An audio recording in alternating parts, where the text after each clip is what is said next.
오늘부터 사회적 거리두기가 완화됐습니다. 박성배 변호사님. 오늘부터 사회적 거리두기 단계가 수도권은 2단계, 비수도권은 1.5단계로 하향 조정됐습니다. 이에 따라 영화관, PC방, 학원, 대형마트, 이미용업 등 다중이용시설은 수도권, 비수도권 불문 운영시간 제한이 해제됐습니다. 또한 식당, 카페, 실내 체육시설, 노래 연습장, 파티룸, 실내 스탠딩 공연장은 수도권은 밤 10시까지 운영 가능하고 비수도권은 운영시간 제한이 해제됐습니다. 다만 유흥시설 6종은 수도권, 비수도권 불문 밤 10시까지만 운영 가능합니다. 또한 영화관, 공연장, 스포츠 관람시설은 그 제한을 완화했고 결혼식, 장례식은 수도권은 100명 미만, 비수도권은 500명 미만으로 인원을 제한하는 상황입니다.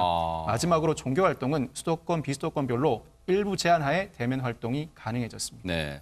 일단 수도권과 비수도권 모두 0.5단계씩 이제 하향됐어요. 그러면 장윤미 변호사님 이번 설에 고향에 가고 싶어도 못 가신 분들 많았을 텐데 이번에는 그러면 가족끼리 다 모일 수가 있는 겁니까? 앞으로는 어떻습니까? 네, 이게 좀 복잡한데요. 일단 모이실 수 있습니다. 네. 그러니까 5인 이상 사적 모임 금지 조치는 계속 연장이 되지만요. 가족 같은 경우에는 그 예외로 했는데 여기서 주의하셔야 될 점은 직계 존비속이 모였을 때입니다. 이제 직계 존속이라 하면 뭐 이제 부모님, 뭐 조 부모님을 말하고 비속이라고 하면 그 뭐 며느리, 아들, 딸, 사위까지 통칭을 하는 거라서 이를테면 형제들끼리 5명 이상이 모이는 것은 허용되지 않고요. 부모님과 이게 직계 존비속이 함께 모인 부모님과 형제들이 같이 모인다든지 이런 경우에만 허용이 됩니다. 네, 이게요 여러 가지 이른바 Q&A식으로 좀 풀어드리면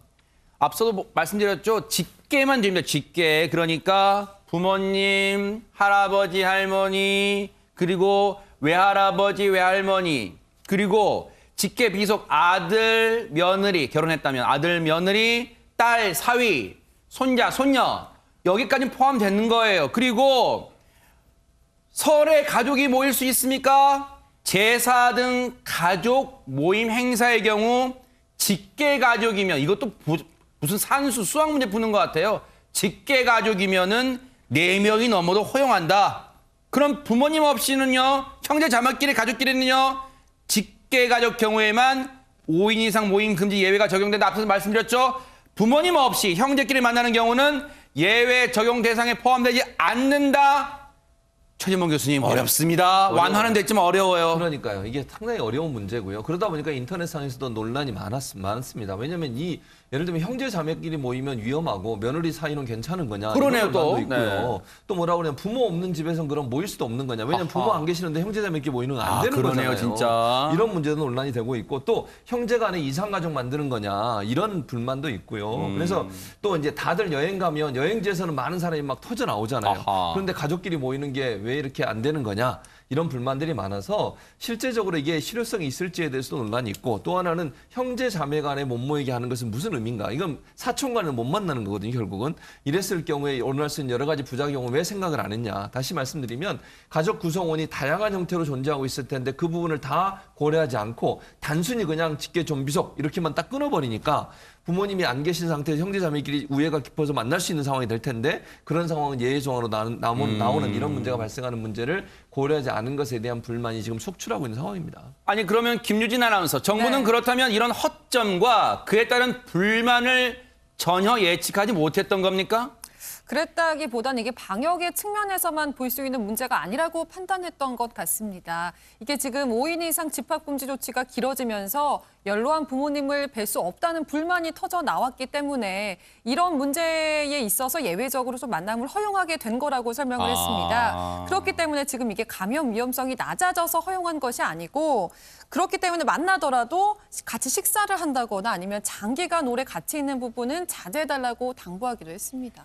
마치 그렇게 들리네요. 원래는 안 되지만 하도 부모님도 뵙고 싶어 하니까 조금 직계로만 허용해 준 거예요. 약간 이렇게도 들리기도 합니다. 정부의 지금 이 어떤 발언의 뉘앙스가요. 그런데 사실 앞서 이제 박성배 변호사님 설명해 주신 부분에 그동안 코로나19 국면에서 영업이 제한돼서 많은 어려움을 겪으신 분들 중에 한 곳이 바로 이곳일 것 같습니다. 네, 그렇습니다. 유흥업소죠. 네. 유흥업소는 사실 영업이 제한돼가지고 아예 영업을 못했었어요. 네. 그런데 이번에 이제 유흥업소 같은 경우도 영업 제한이 풀려서 밤 10시까지 영업이 허용되고 있는데요. 다만 조건이 있습니다. 조건이 뭐냐면 첫째는요. 네. 방별로 이렇게 구분돼 있는 그런 유흥업소 같은 경우는 방 한 개당 4명 이상 못 모이, 그러니까 4명까지 4명까지? 하하. 5명 이상은 못 모이게 돼 있고요. 클럽이나 나이트 같은 경우는 춤추는 건 금지하게 돼 있고요. 근데 클럽이나 나이트가 춤을 못 추면 갈 수 있을지는 모르겠습니다. 네. 어쨌든 또 하나 헌팅 포차나 감성 주점 여기에는 테이블 간 이동을 금지시켰고요.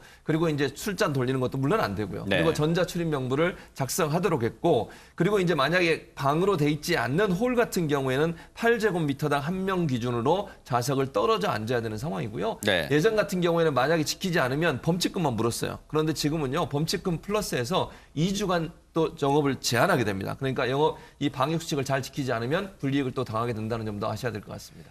이런 까다로운 조건들이 붙은 영업 재개에 대해서 유흥업소들은 어떻게 생각하고 있을까요? 관련 얘기 들어보시고 이어가 보도록 하겠습니다. 이 유흥주점은 보통 식당에서 식사를 하시고 8시 반에서 9시나 10시가 피크 타임인데 이걸 시간을 10시로 제한을 두면 그러면 영업을 거짓면 못한다고 보시면 됩니다. 차라리 우리는 그럼 8시부터 시작해서 12시까지 해주는 게 훨씬 나아요.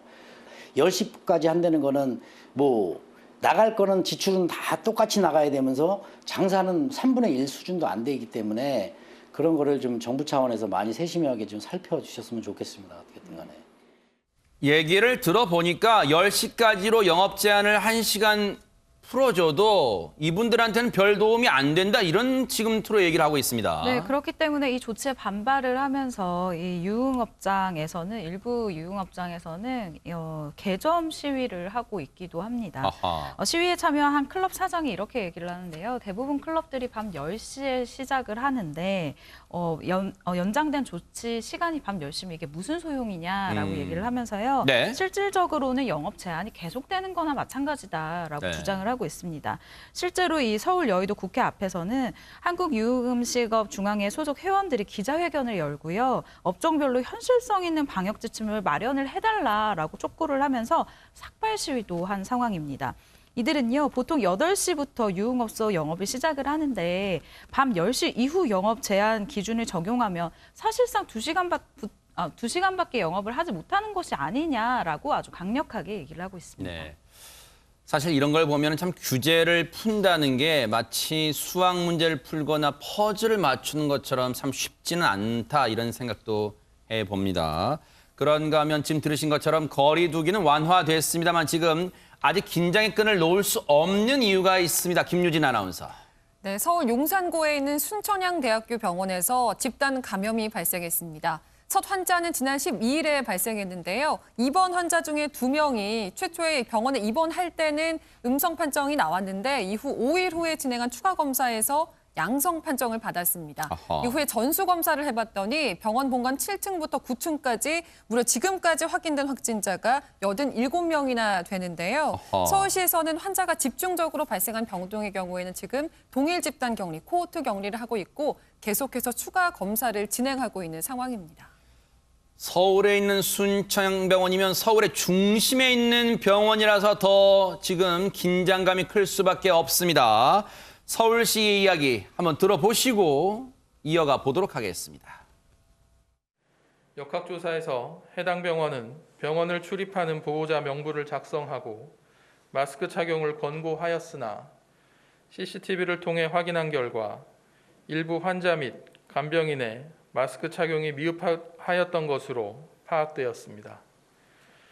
3계층의 다수 병실에서 환자, 간호사, 보호자, 간병인 등 다양한 확진자가 발생한 점은 해당 장소에서 지속적인 노출이 있었을 것으로 보고 조사하고 있습니다. 장윤미 변호사님, 네. 서울 순천향병원은 정말 대형 병원 중 한 곳입니다. 그렇기 때문에 지금 긴장감이 더 커질 수밖에 없는데요. 그렇습니다. 이미 병원 밖으로 적극으로 전염된 사례가 이제 나오고 있기 아하, 때문에 더 네. 그렇습니다. 광주에서 어제 3명의 신규 확진자가 발생했는데요.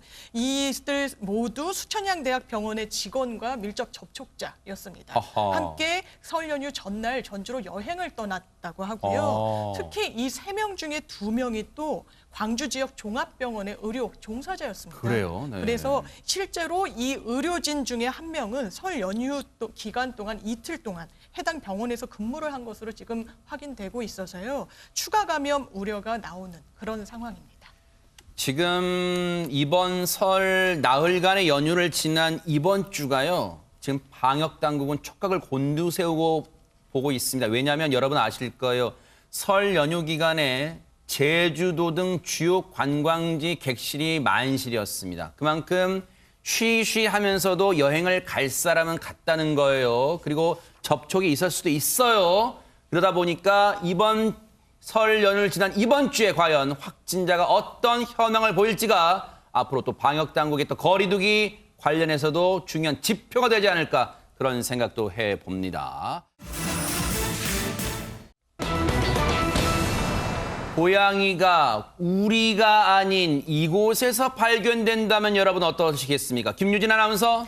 네, 그제 낮 부산 해운대구의 한 도로 위에서 운행 중이던 차량을 본 시민들이 영상을 찍고 경찰에 신고를 했다고 했는데요. 무슨 일이 벌어졌던 건지 영상 보면서 설명해 드리겠습니다. 한 차량의 보닛 위에 목줄을 한 채로 위태롭게 앉아있는 한 고양이의 모습 보이시죠? 네. 그런데 이 차량이 주차돼 있던 차량이 아닙니다. 바로 주행 중 신호를 대기하던 차량인데요. 갑자기 차량이 움직이기 시작하니까 고양이가 미끄러져서 떨어지기 일보 직전입니다. 가까스로 차량에 매달린 모습인데 다시 봐도 정말 위험천만한 상황입니다. 세상에, 최정아 기자님.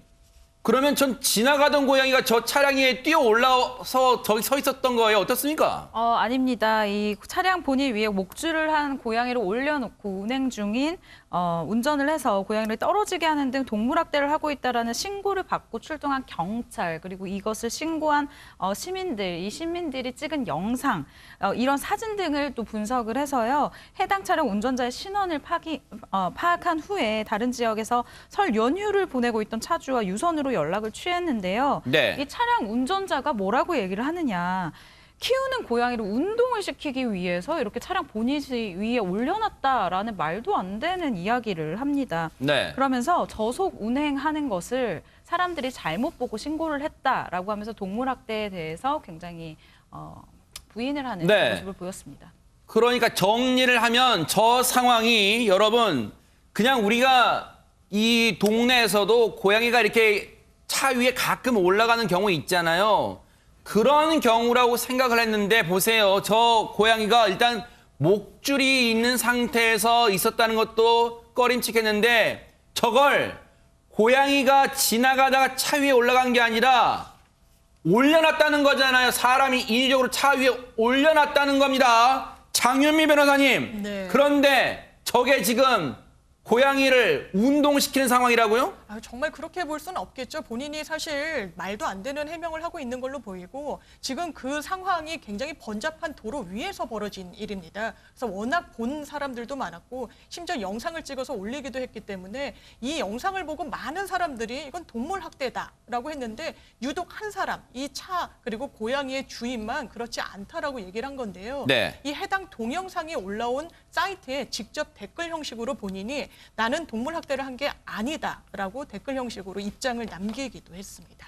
최진봉 교수님, 네. 저게 주차장에 주차된 상태에서 저 고양이를 올려놨다 해도 정말 위험천만한 상황인데 도로 주행 중이었어요, 지금. 뭐 상식적으로 이해가 안 돼요. 근데 해명을 들어보면 해명도 저는 좀 이해가 안 되는데 이 사람 해명을 일단 전해드리겠습니다. 해명은 뭐라고 했냐면 고양이가 보닛에 앉아 있는 것을 좋아한다. 그래서 보닛에 올려놓은 거고 당시 시속 20km 정도로 달리고 있었기 때문에 별로 위험하지 않았다고 얘기를 하고 있고요. 네. 그리고 차량이 다가오자 고양이가 놀라서 떨어진 것이다. 아까 처음에 얘기했던 그 해명하고 좀 다르잖아요. 해명은 운동을 시키기 위해서 했다 그랬다가 뭐 목줄을 잡고 있어서 위험하지 않았고 차량이 옆으로 다가오니까 놀라서 떨어졌다고 얘기를 하고 있고 건강하게 현재는 잘 지내고 있다. 이렇게 또 해명을 하고 있고요. 네. 그러면서 또 단서를 달았어요.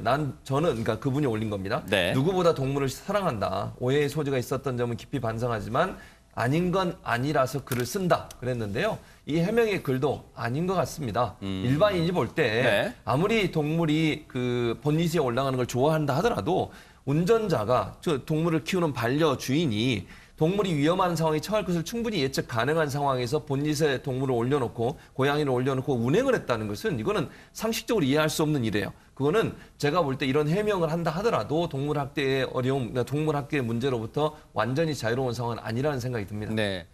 지금 저 상황을 보고 지나가던 시민 몇 분들이 신고를 한 상황이에요, 경찰에. 그러면 어떻게 됩니까, 박성배 변호사님?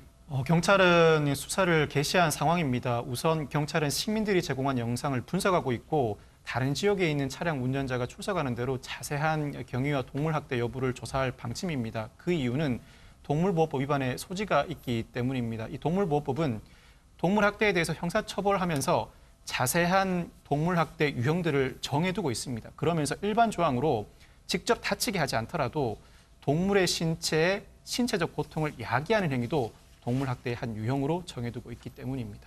그러니까요. 동물을 사랑한다는 게 그냥 말로만 해서는 안 될 것 같다. 일단 본인도 저 행동이 신중치 못했다는 점 인정하니까요. 앞으로는 좀 이 개선된 행동을 좀 보여줬으면 하는 간절한 바람입니다.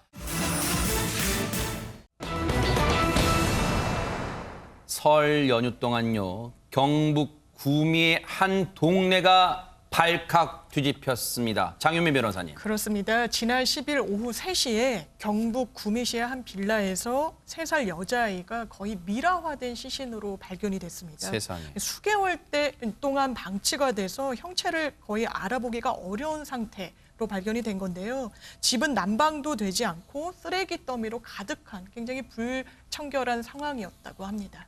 이게 무슨 해괴한 일입니까? 그런데 최정화 기자님, 최초의 저 아이를 발견한 사람은 누굴까요? 가족입니다. 이 해당 빌라 아래층에는요, 이 아이가 살고 있었던 곳 집 아래에는 이 아이의 외할머니와 외할아버지가 살고 있었다라고 하는데요. 네. 이 집주인이 이 외할머니에게 연락을 한 거예요. 숨진 아이의 친모, 그러니까 A 씨와 연락이 닿지 않는다. 집을 비워달라라고 요청을 했고요. 빌라 만기일이니까 집을 비워야 되는 상황이 돼서 이 요청을 듣고 집을 방문했다가 손녀의 시신을 발견을 했고 깜짝 놀란 외할아버지가 경찰에 신고를 한 것으로 알려져 있습니다. 세상에. 아니 그렇다면 이 외할머니가 집주인 연락받고 올라가 봤더니 집에는 그럼 아무도 없었던 거예요? 박성배 변호사님? 아무도 없었습니다. 숨진 여아의 친모는 20대 초반으로 알려져 있는데요. 해당 빌라에서 약 6개월 전까지 거주하다가 지난해 8월 빌라 인근 지역으로 이사를 합니다. 이사를 하면서 이 아이는 그대로 해당 빌라에 두고 간 겁니다. 세상에. 더 놀라운 것은 시신 발견 직전까지 자신의 부모, 즉 이 아이의 외조 부모에게까지 자신이 아이와 함께 이사했고 아직도 함께 살고 있는 것처럼 거짓 행동을 해왔다는 것입니다. 세상에. 이사를 하면서 3살짜리 딸을 두고 간다는 게 말이나 됩니까? 관련해서 주민분들 얘기 들어보시고 이어가 보도록 하겠습니다.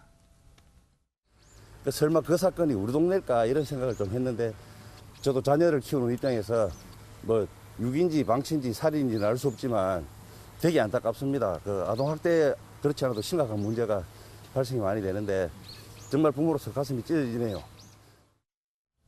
저런 몹쓸 짓을 한 친모는 그럼 붙잡았습니까? 최진봉 교수님. 예, 붙잡았습니다. 붙잡아서 구속된 상태인데요. 이 친모 같은 경우 20대 초반이에요. 20대 초반이고 그러면 우리가 궁금하잖아요. 아니 대체 아이를 어떻게 이렇게 방치할 수 있을까? 그런데 그 이유가 저는 더 황당하다고 네. 생각합니다. 엄마 입장에서 뭐라고 얘기하냐면 전 남편과의 사이에 낳은 아이라 미웠다는 거예요. 보기 싫었다는 거예요. 아무리 보기 싫어도 그렇지 아이를 이렇게 죽음에 이르게까지 방치할 수 있을지 도저히 이해가 안 되고요.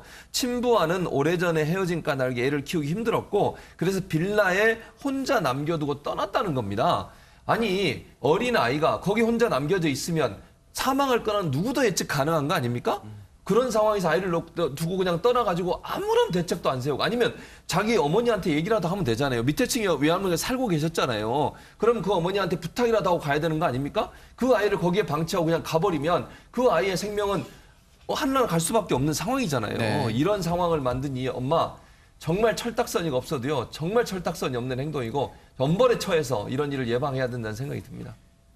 12일 날 구속이 됐습니다. 그런데요. 전 남편과의 지금 말씀하신 것처럼 전 남편과의 아이라서 보기 싫었다. 그리고 애를 키우기 힘들어서 빌라에 혼자 두고 남겨두고 나왔다. 아이가 물건입니까? 아이가 화풀이 대상입니까? 어떻게 이렇게 부모 자격도 없는 사람들이 아이를 키운다고 이렇게 하고 있나요? 그런데 더 놀랍고 황당한 일이 있습니다. 최정아 기자님. 네, 사실 황당한 일이 한두 가지가 아닌데요. 이 여성, 일단 지난해 8월 이사 당시에 홀몸이 아니었습니다. 임신을 한 상태였는데요. 출산을 앞둔 상태였는데 다른 남자의 이제 아이를 낳아야 하는 상황이 되니 전 남편의 아이를 버려야 되겠다라는 판단을 한 것 같습니다. 당시 이사를 가면서 가재도구 등을 포함해서 모두 집안에 있는 물건을 챙겨 나갔는데 그렇기 때문에 당연히 집안에는 먹을 것이 없었던 상황이죠. 네. 현재까지는 아이가 아무것도 먹지 못해서 사망에 이른 것으로 파악이 되고 있는데 사실 네. 2021년에 아이가 굶어서 사망을 한다라는 것이 그것도 부모가 있는 아이가 그렇다는 것이 아직도 좀 믿겨지지 않는 저는 상황이고요. 이뿐만 아니라 숨진 이 아이의 친모 A 씨는 최근까지도 매달 지자체가 숨진 아이에게 지급을 하는 양육 아동수당 20만 원을 받아온 것으로 확인이 됐습니다. 이 3살짜리 아이는요. 얼마나 무서웠을까요? 얼마나 추웠을까요? 얼마나 배가 고팠을까요? 얼마나 애타게 엄마를 목 놓아 불렀을까요? 정말 천인 공노할 짓입니다. 이런 사람의 탈을 쓰고 이런 인간 같지도 않은 짓을 한 침몰한 사람. 지난 12일 구속 전 피해자 신문 영장 심사를 받을 때 모습 한번 보시고 이어가 보도록 하겠습니다. 아이 두고 같이 거 맞으십니까? 왜 두고 가셨나요? 아이 죽을 줄 알고 계셨나요? 아이 하고 싶은 말씀 없으신가요? 주세요. 잠시만 좀 지나겠습니다. 잠깐 좀 보여주세요. 양육수당 왜 받아 챙기셨나요? 아이가 숨진 사실은 알고 계셨나요? 아이한테 미안하지 않으세요? 아이 왜 두고 가셨습니까? 두고 가신 사실 인정하십니까? 잠시만요. 잠시만 좀. 아이에게 하고 싶은 말씀 없으십니까? 잠시만 좀. 양육수당 받으신 거 맞나요? 잠시만 뒤에. 양육수당은 왜 수당하셨나요? 자, 천천히 갑시다. 6개월 전 이사한 거 맞으세요? 아이 두고 가진 거 맞으세요? 아이에게 한마디만 해주세요. 뒤 조심. 장윤미 변호사님, 우리는 지금 인간이기를 포기한 사람의 영상을 화면으로 만나봤습니다. 그런데요, 당시 아이는 세상에 너무너무 끔찍합니다. 미라 상태, 얼마나 오랫동안 방치가 됐으면 미라 상태였습니다. 그런데 이 아이의 사망원이 정말로 배가 고파서 굶어 죽은 게 맞습니까? 이게 아마 국가수의 정밀 검사 결과가 나와야 정확하게 진단할 수 있을 것 같습니다. 지금 이 아이가 발견된 다음 날인 지난 11일에 국가수에서 부검을 이제 의뢰를 했고요. 네. 이 결과가 이르면 이번 주 목요일, 늦어도 일요일에는 나온다고 합니다. 그래서 경찰 관계자에 따르면 이 부검 결과에 따라서 아이가 살해가 된 것인지 아니면 이제 굶어서 죽음에 이르게 된 것인지 그 사인이 정확하게 규명될 거라고 설명을 했습니다. 관련해서 경찰 얘기 마저 들어보시고 이어가 보도록 하겠습니다.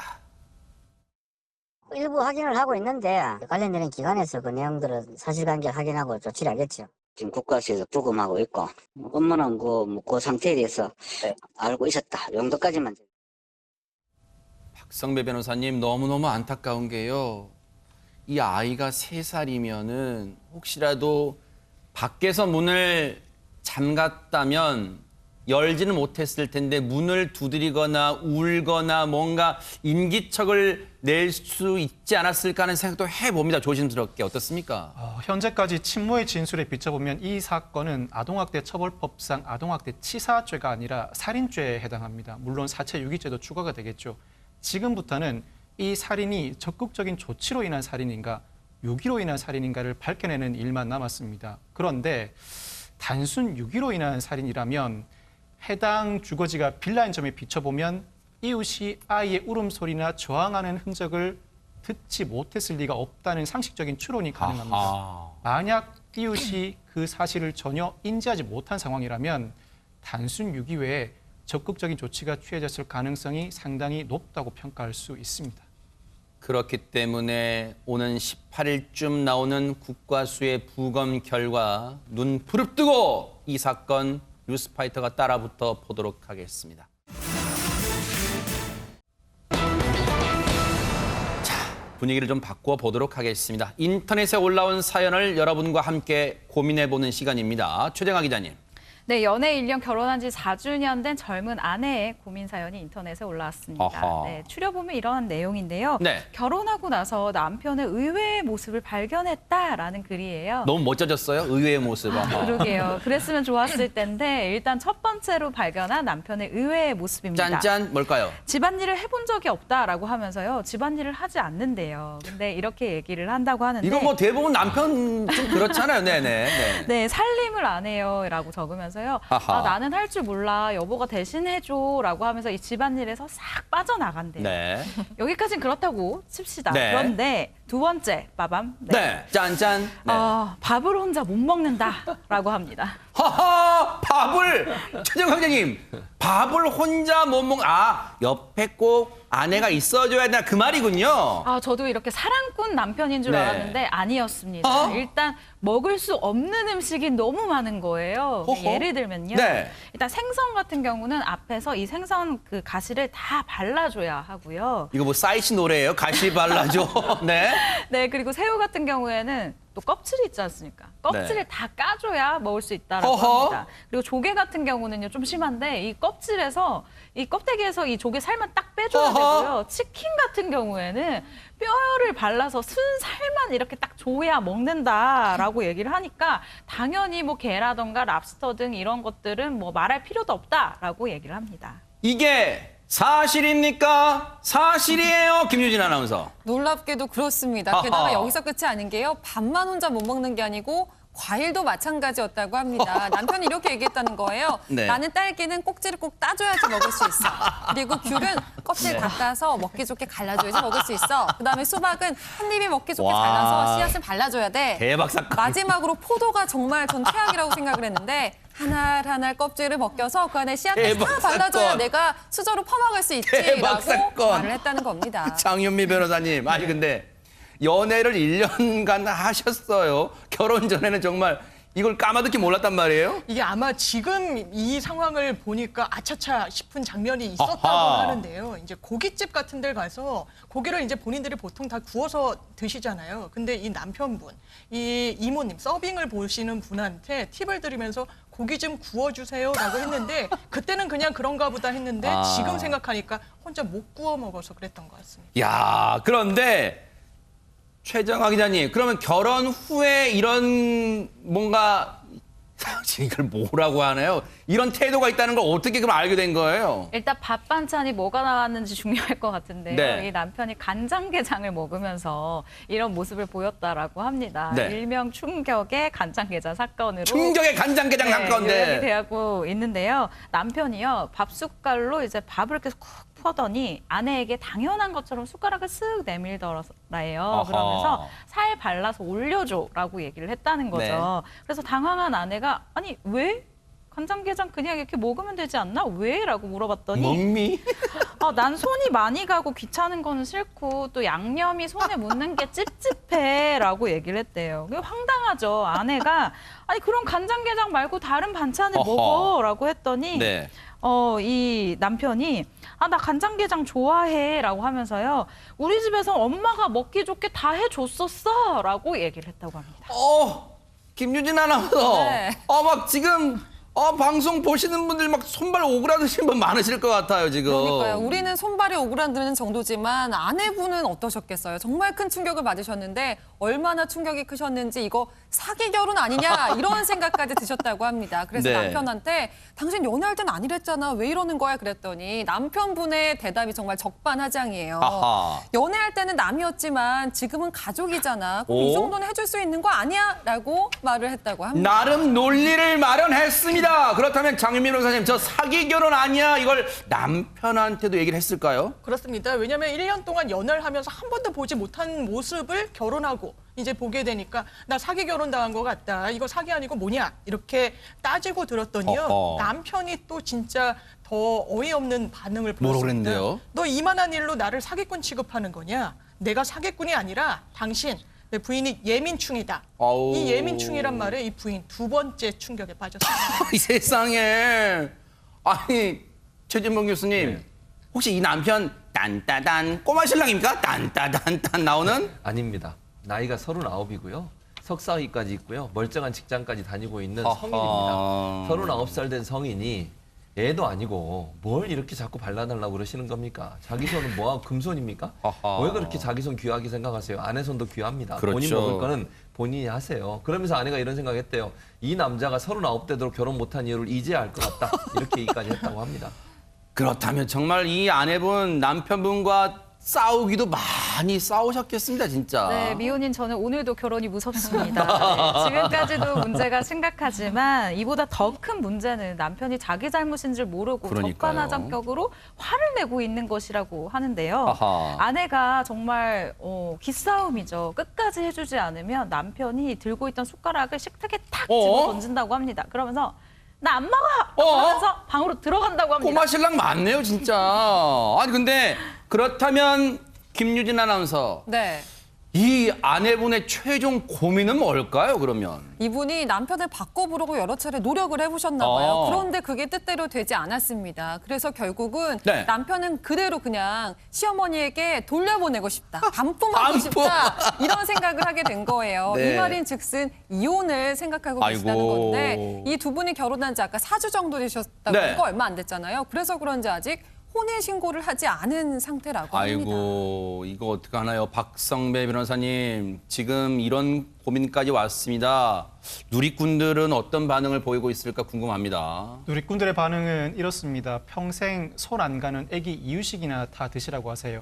애기 이유식도 손 제법 가는데 일부러 주도권 잡으려고 저러는 듯. 부부 동반 모임에 데려가서 닭 따서 입에 넣어주세요라는 반응을 보이고 있습니다. 네.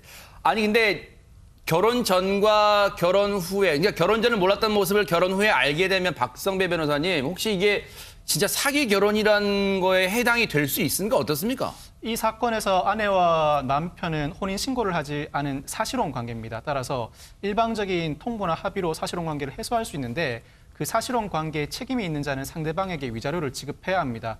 만약 실제로 혼인 신고가 이루어져 혼인 관계가 성립한 경우라면 혼인 무효나 혼인 취소는 그 사유가 상당히 좁습니다. 현실적으로 어렵지만 이혼 사유에는 충분히 해당하지 않을까 싶습니다. 성인의 의식과 행동이라고는 도저히 믿기지 않는 모습으로 인해 그 시발점이 돼 혼인 파탄을 이뤘다고 충분히 평가할 수 있기 때문입니다. 석사학위 받았다 그랬잖아요. 물론 공부도 좋지만 공부하시느라고 여러 가지 사회생활을 하는데 좀 등한시할 수도 있지만요. 어른은 나이가 들었다고 해서 어른이 아닙니다. 행동으로 보여주길 바랍니다. 절 원만하게 해보세요. 이혼까지는 가지 않기를 기대해 보도록 하겠습니다. 눈물샘을 자극하는 신곡을 들고 온 분들 누굴까요? 궁금하시죠? 첫 번째 가수 만나보시고 이어가 보도록 하겠습니다. 토닥토닥 내 사랑아 오늘 하루 어찌 보냈소 걸음 걸음이 힘겨웠다 말도 못하고 나는 그대 이불이 되어 아픈 마음 덮어주겠소 이젠 나의 품에 안기어 좋은 꿈만 꾸길 멜로디 참 좋은데요. 최정혁 기자님, 영탁 씨가 신곡을 냈나 봅니다. 네, 맞습니다. 네. 사실 영탁 씨 같은 경우는 자작곡이 가능한 그런 굉장히 훌륭한 아티스트인데요. 그렇죠. 지금까지도 정동원 군의 짝짝꿍짝, 그리고 장민호 씨의 일식 안일식, 그리고 성원이의 돈 때문이야 등을 프로듀싱을 하기도 했었습니다. 네. 근데 이 노래가 이불이라는 노래가 지난 10일에 발표가 됐는데요. 2018년 10월에 낸, 다들 아시죠? 네가 왜 거기서 나와? 네네. 이 노래 이후에 오랜만에 직접 가창을 하는 그런 자작곡입니다. 네. 영탁 씨가 굉장히 오랜만에 신곡을 낸 것이기 때문에 처음 앨범을 내는 것처럼 굉장히 설레었다라고 소감을 밝히기도 했는데요. 네. 일단 이 노래 같은 경우에는 영탁 씨의 뛰어난 가창력이 돋보이는 노래다라고 할 수 있고요. 네. 또 영탁 씨가 댄스, 그러니까 굉장히 좀 신나는 트로트만 잘하는 게 아니라 이렇게 차분한 트로트도 잘한다라는 것을 알 수 있는 네. 노래다라고 평가를 받고 있습니다. 네. 사실 영탁 씨 하면은 이 뮤직비디오 촬영 현장에서도 본인이 스스로 흥을 돋우잖아요. 이번엔 어땠을까요? 관련 영상 보시고 이어가 보도록 하겠습니다. 형 잘 먹을게요. 형 사랑해. 에휴, 그런 게 어딨어요. 잘 만들어 놓으면 되는 거지. 인사 먼저 드리고요. 배우님. 안녕하세요. 아유. 어제 뭐 20시간밖에 일을 안 했기 때문에. 누가? 되게 잘했어.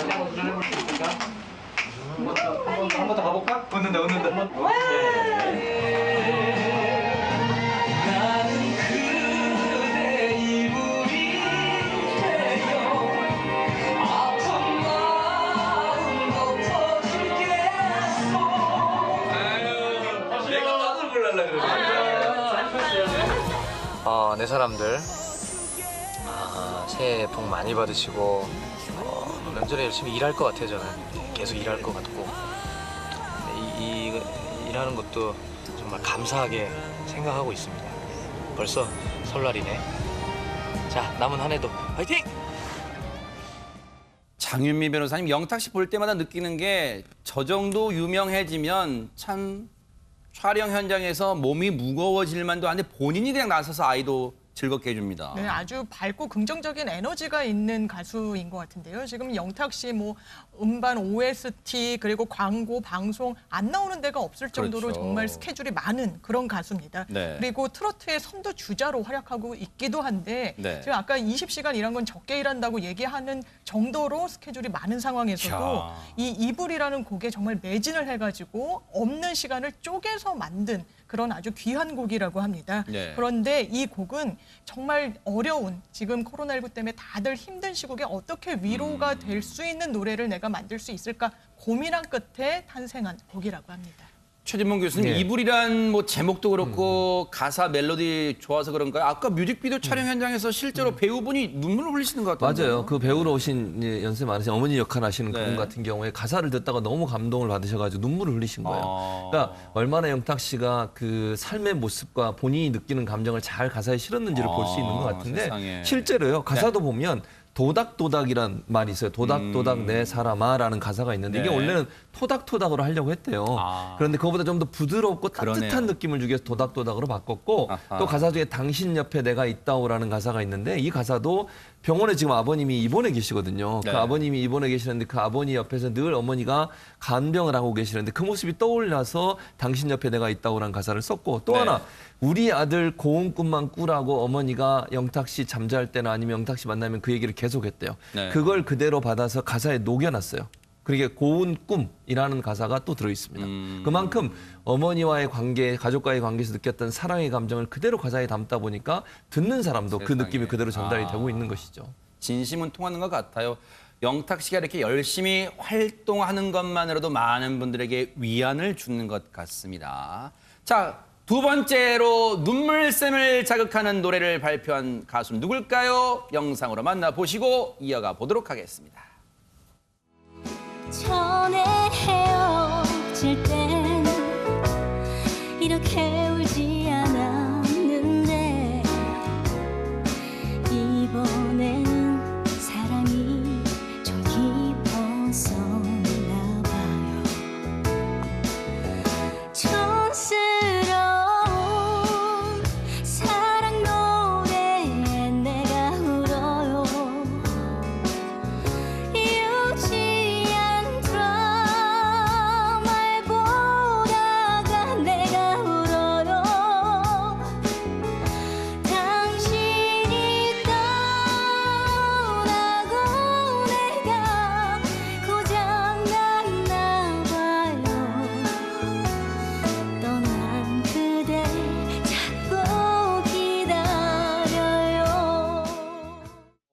최정화 기자님, 글쎄요, 벌써부터 히트 예감하시는 분은 많을 것 같습니다, 이 노래. 네, 이 노래를 듣고 굉장히 좀 익숙하다라고 생각하실 수 있는 게요. 전체적인 멜로디는 미국의 컨트리 음악 같다라는 생각이 많이 들죠. 그리고 가창을 한 요요미 씨의 이런 뭐랄까 이 노래 부르는 방법이 트로트이기 때문에 이 노래를 두고 컨트롯이라는 새로운 장르를 만들었다라고 컨트롯. 네, 이야기를 하고 있습니다. 네. 실제 이 곡은요, 박진영 씨가 가장 좋아하는 트로트 가수인 심수봉 씨를 떠올리면서 쓴 노래이기 때문에 그래요? 이 노래를 듣다 보면 심수봉 씨가 떠오르기도 하는데요. 네. 요요미 씨가 이렇게 이야기를 합니다. 심수봉 선생님의 느낌이 났다라고 하면서요, 노래를 듣는 순간 완전히 이건 내 노래다라고 하면서 욕심을 냈다고 합니다. 네. 김유진 아나운서 뮤직비디오 네. 보면 박진영 씨가 손수 출연해서 그냥 뒤에 기타도 치고 그렇게 등장했습니다. 네, 맞습니다. 네. 그 자체로 대단한 뮤지션이잖아요, 박진영 씨가. 이번에는 열정적인 프로듀서로 변신을 하셨는데요. 이번 곡의 음향을 상당히 신경을 많이 쓰셨대요. 그런데 레트로 감성을 살리기 위해서 심지어 스피커 같은 것도 수집을 하실 그래요? 정도였다고 합니다. 그러면서 요요미 씨의 센스와 노력도 극찬을 하기도 했는데요. 요요미 씨가 1970년대 레트로 감성을 살리기 위해서 여러 가지 커버 영상을 보고 감성을 익히는데 많은 노력을 기울였다고 합니다. 네, 세상에 보세요.